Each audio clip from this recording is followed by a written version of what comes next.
The diploma felt heavy in my hands, a solid weight that was supposed to signify completion, accomplishment. It was a cream-colored piece of heavy cardstock, embossed with gold lettering, a tangible representation of years of effort. But as I stood there, blinking in the bright stage lights, all I could see was his face. His was a face I hadn't expected to see there, perched in the very front row, impossibly near the stage, beaming with an intensity that felt almost too much.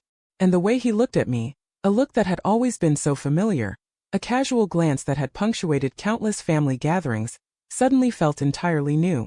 It was a gaze laced with a possessiveness I'd never noticed before, a proprietary glint that sent a shiver down my spine. That's when it hit me, a realization that landed with the force of a physical blow. He wasn't just some generous family friend, a well-meaning distant relative. He was the reason I was standing on this stage, clutching this symbol of my supposed liberation. It had always been a quiet arrangement, or so I'd thought, a delicate understanding woven into the fabric of our family life. My parents, bless their hard-working hearts, had done everything they could. They'd sacrificed, scrimped, and stretched every dollar with a fierce determination to give me opportunities they themselves had never had. They'd worked tirelessly, their hands calloused, their spirits resilient, always with the goal of providing for me. But college, especially the kind of rigorous specialized program I yearned for, was a different beast altogether. It was a financial Everest, a chasm that seemed impossibly wide for our modest means. There were whispers, hushed conversations between my parents that ceased abruptly whenever I entered a room, mentions of help and arrangements that were never elaborated upon. I'd always brushed it off, assuming it was a small, manageable loan, or perhaps a discreet benefactor they knew through work, someone with a generous heart and a kind word. My dad's uncle, Robert, a distant relative we'd only seen at the annual Christmas dinners, had always been present. He'd show up, a quiet presence at our crowded holiday table, pat me on the head with a dry, papery hand, ask about school with genuine-sounding interest, and always ask my parents if they were managing okay. It was a phrase that always carried a faint undertone of something I couldn't quite place, a subtle question mark hanging in the air. His name was Robert. He was a man of quiet means, successful in a way that didn't involve flashy cars or loud pronouncements of his achievements. His life was an understated testament to careful planning and astute decisions. He lived in a large, impeccably maintained house in a neighborhood just outside of town, the kind of place where manicured lawns stretched like emerald carpets and the mailboxes stood tall and proud, testaments to order and affluence. He'd been married once, a long time ago, a chapter of his life he rarely, if ever, alluded to, and had no children. He was, in my parents' eyes, a good man, a kind man, a man who cared about family, a phrase they uttered with a reverence that bordered on awe. Throughout my high school years, Robert would periodically send me gift cards for bookstores or movie tickets. Nice, thoughtful gestures they always seemed to me. He'd attend parent-teacher conferences with my parents, not as an active participant, but as a silent observer. He'd sit in the back row, a still figure in his impeccably tailored suits, nodding along with the teacher's assessments, his presence a steady, almost paternal anchor in the often anxious landscape of my academic journey. He never offered unsolicited advice about my studies, no grand pronouncements on study habits or career paths. But his mere presence seemed to validate my efforts to my parents, a silent endorsement that eased their anxieties about my future, a future they desperately wanted to be brighter than their own. He always paid for dinners when we met, never making a fuss, never drawing attention to the transaction. He'd simply slip his card across the table with a small, almost imperceptible nod, a gesture that spoke of effortless generosity. Then came the college applications, the essays painstakingly crafted and recrafted, the standardized tests that felt like arcane rituals, the sheer volume of paperwork that threatened to bury me, and the tuition. The numbers were astronomical, staggering figures that seemed to mock our best-laid plans. My parents started to look strained. The lines on their foreheads deepened. Their shoulders seemed to carry a heavier burden. The hushed conversations grew more frequent, their tones tinged with an anxiety that was palpable. I'd hear snippets like, "Are we sure we can manage the dorm fees?" Or "What about books? Those are so expensive." Their voices laced with a worry that gnawed at me. One evening as I was UDing in my room, I overheard my mother on the phone, her voice tight with a mixture of profound gratitude and something that sounded perilously close to desperation. "Thank you, Robert. Truly. I don't know what we would have done without you. You're a godsend. My stomach twisted in a knot. A godsend? It felt too grand, too monumental for a distant uncle who sent Christmas cards and occasional gift certificates. The word hung in the air, heavy and unsettling. The final acceptance letter arrived. A thick envelope that I'd ripped open with trembling hands, my heart pounding a frantic rhythm against my ribs. It was for my dream program, the one I poured my hopes and dreams into.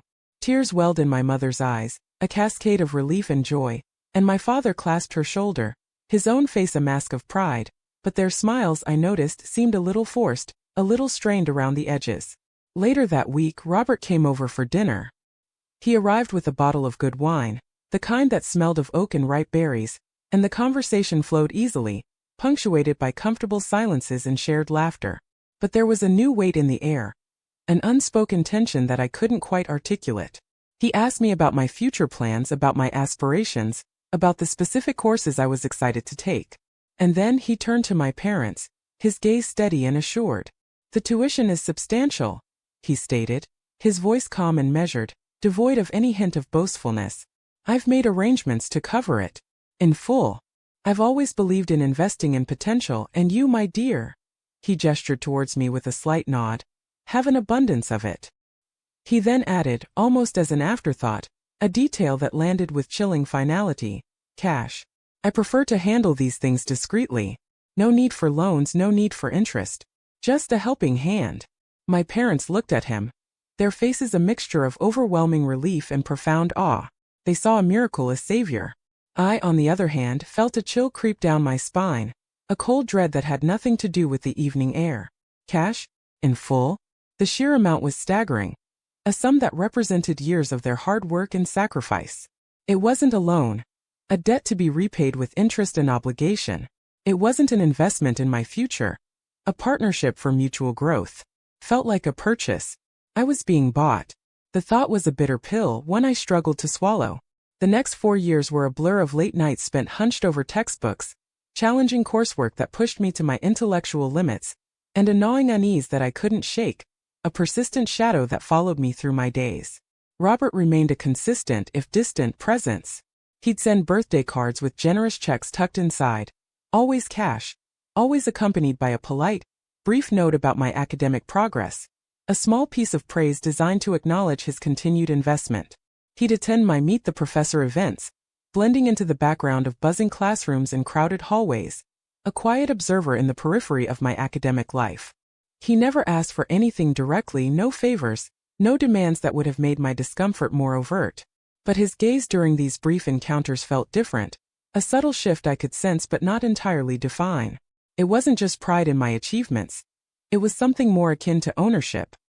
He'd look at me as if I were his personal project, a meticulously crafted masterpiece, a testament to his benevolent foresight and his discerning judgment. I tried to compartmentalize it, to push the unsettling feelings aside. This was the price of my education, I told myself, a necessary transaction for the opportunities one craved. A price paid in silence, in a transaction I didn't fully understand but accepted because my parents were so visibly relieved, their worries visibly lessened. I focused on my studies, on excelling, on making this investment worthwhile, on proving that his faith in me, however it was manifested, was not misplaced. I told myself I was grateful. And I was, in a way. I was grateful for the access, for the opportunities it afforded me. But the gratitude was always tinged with a sense of obligation, a feeling of being indebted to a man who had, in essence, bought my academic future, not with a handshake and a loan agreement, but with a discreet envelope of cash. Graduation day was supposed to be the culmination of all that hard work, the triumphant moment I finally stood on my own 2 feet, independent and accomplished. The ceremony was grand. A sea of jubilant faces and proud cheers from families gathered to celebrate their graduates. And then, as my name was called and I walked across the stage, the roar of applause washing over me, I saw him. Robert. In the front row, impeccably dressed as always, a proud, almost paternal smile fixed on his face. He wasn't with my parents, they were seated further back, caught up in the general excitement.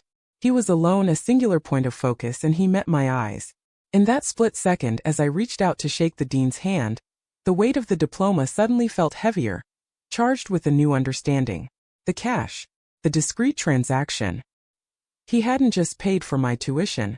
He had bought himself a front-row seat to the payoff. He was here to collect his dividend, not in money, but in the spectacle of my success, a success he had anonymously and expensively funded. The realization washed over me, cold and sharp, cutting through the celebratory atmosphere. It wasn't just about the money, the sheer sum that had opened doors. It was about the power dynamic, the subtle manipulation that had been at play all along. He hadn't seen me as a student with potential, a bright young mind to nurture and support. He'd seen me as an investment, a charitable act that would ultimately benefit him by associating him, however indirectly, with achievement and success. My parents, blinded by their overwhelming gratitude and the sheer relief from their financial burdens, had never seen it. Or perhaps they had seen it, a fleeting glimpse of the underlying transaction, and had chosen not to acknowledge it, preferring the comfort of his generosity. As I walked back to my seat, diploma clutched tightly in my hand, the weight of it felt different. It wasn't just an accomplishment. It was a symbol of a silent, uncomfortable exchange, a testament to a bargain I hadn't fully grasped until that moment. I felt a surge of something that wasn't anger, not exactly. It was a quiet resolve, a newfound clarity that settled deep within me. The reception was a noisy affair, a vibrant sea of happy faces, congratulatory hugs, and the clinking of champagne flutes. I navigated through the crowd, offering hugs and smiles that felt genuine despite the turmoil in my mind. I spotted Robert standing near the edge of the gathering, a solitary figure looking almost out of place amidst the boisterous students and their effusive families. My parents were with him, my mother's arm linked through his, her voice a stream of effusive thanks that she was repeating yet again. I approached him, a polite smile fixed on my face, a carefully constructed mask of gratitude. "Robert," I said, my voice even, betraying none of the internal shift that had occurred. "Thank you for coming." He turned, his smile widening slightly, a practiced expression of benevolent paternalism. "My dear, I wouldn't have missed it for the world. Seeing you achieve this, it's very rewarding." He emphasized the word rewarding just a fraction too much, the subtle inflection not lost on me. "I wanted to thank you properly," I continued, meeting his gaze directly, my own eyes steady and unwavering. "For your generosity. It truly made this possible." I paused, letting the weight of my words settle in the space between us. "I know you paid my tuition. In cash. My parents told me." His smile faltered for a millisecond, a fleeting crack in the facade, a flicker of something unreadable, a mixture of surprise and perhaps annoyance, crossed his face. "A small gesture," he murmured, his voice losing some of its usual smooth assurance, a slight roughness creeping in. "It was a significant gesture," I corrected, my tone still calm, deliberate. "And I appreciate it. However, I also wanted to let you know that I've secured a full scholarship for my graduate studies. It's fully funded, a prestigious program at a top university. So in a way, you've helped me get to a point where I can now stand entirely on my own and secure my future without further assistance." I watched his reaction closely. The pride that had been so evident moments before seemed to deflate, replaced by a subtle, almost imperceptible tightening around his eyes and a slight squaring of his jaw. He had expected a lifetime of unspoken gratitude, of my continued reliance on his generosity, a perpetual string of indebtedness. He had expected to be the quiet benefactor, the benevolent force in my life forever. But I had just informed him that his investment, while appreciated, had reached its natural conclusion. My success was no longer dependent on him. It was mine, earned and secured through my own efforts and now my own accolades. His role in my story was now complete, reduced to a historical footnote, a necessary but ultimately transient stepping stone. He offered a tight nod, his smile now stiff and brittle. That's wonderful news. Congratulations." The warmth had completely leached from his voice, replaced by a perfunctory politeness. My parents, who had been hovering nearby, overhearing snippets of our conversation, looked confused, then a little bewildered by the abrupt shift in tone. My mother started to interject, a question forming on her lips, but I placed a hand gently on her arm, a silent signal to let it be. "I just wanted him to know," I said to my parents later, after Robert had made his quiet, rather abrupt exit, his departure feeling slightly awkward and lacking its usual lingering presence, that his helping hand was the foundation I needed to build my own bridge. There were no grand pronouncements, no public accusations, no dramatic confrontations. Robert continued to exist in the periphery of my parents' lives, a familiar if somewhat distant figure. But the dynamic had irrevocably shifted. The casual, slightly condescending warmth he previously displayed towards me was replaced by a polite, carefully maintained distance. He still sent gifts, but they felt perfunctory, lacking the earlier personal touch, more like obligations fulfilled than gestures of genuine affection. He no longer attended my academic events. My parents, sensing the subtle coolness, the quiet withdrawal, eventually stopped mentioning his generosity with quite the same effusive praise. They had their peace of mind, and I had my education and my future, unburdened by the expectation of continued patronage. The man who paid my tuition in cash learned that sometimes, the greatest reward for a benefactor is the quiet realization that their transaction has been completed, and their subject has truly moved on, beyond their influence. And that, for me, was a profound and liberating satisfaction. The diploma in my hands no longer felt heavy with obligation, but light with the promise of my own independent future.